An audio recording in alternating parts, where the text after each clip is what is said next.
నందమూరి బాలకృష్ణ దర్శకుడు బోయపాటి శ్రీను కాంబోలో వచ్చిన 4వ సినిమా అఖండ 2 తాండవం.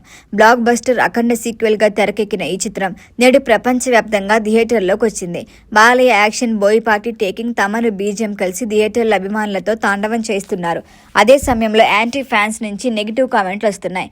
ఈ సంగతి కాసేపు పక్కన పెడితే బోయపాటి శ్రీను ఈ సినిమాతో కొన్ని సర్ప్రైజ్లు ఇచ్చారు. అఖండ సినిమాని ఎక్కడ ముగించారో అక్కడి నుంచి అఖండ 2 కథ ప్రారంభించారు. ఎప్పట్లాగే బాలకృష్ణని 2 పాత్రలు అద్భుతంగా చూపించారు. మొదటి భాగంలో హీరోయిన్ ప్రజ్ఞా జైస్వాల్ పాత్రకి సీక్వెల్లో దండేశారు. ఒక కారు ప్రమాదంలో ఆమె పాత్ర చనిపోయినట్లుగా చెప్పించారు.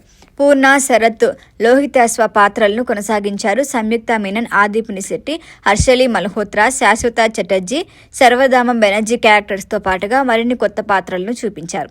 ఇంకా అఖండ 2 సినిమాలో బోయపాటి శ్రీను 2 కుమారులు భాగస్వామ్యమయ్యారు. ఆయన పెద్ద కుమారుడు బోయపాటి హర్షిత్ ఈ సినిమాకు స్పెషల్ కాన్సెప్ట్ అందించడంతో పాటు డైరెక్షన్ డిపార్ట్మెంట్లో వర్క్ చేశారు. టైటిల్ కార్డులోనూ హర్షిత్కి క్రెడిట్ ఇచ్చారు. బోయపాటి చిన్న కుమారుడు వర్షిత్ ఈ సినిమాల్లో ప్రహ్లాదుడి పాత్రలో కనిపించాడు.